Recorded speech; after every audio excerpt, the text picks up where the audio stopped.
देखिबा मामा एठी कौन करचंती। मामा एठी काजू चेरी आलमंड एंड खजूरी को काटुचंती।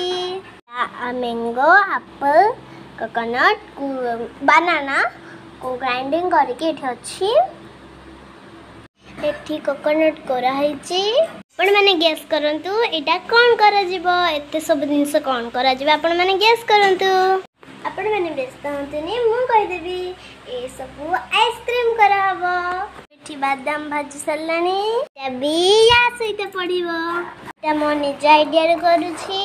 और एथिरे पड़ला नडिया चीनी काजू चेरी खजूरी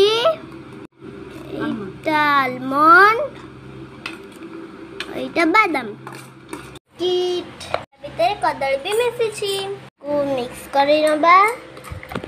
परे याको फ्रेम भीतर भरि नबा। आपण चाहिले मिल्क पाउडर मिक्स करि परिबे।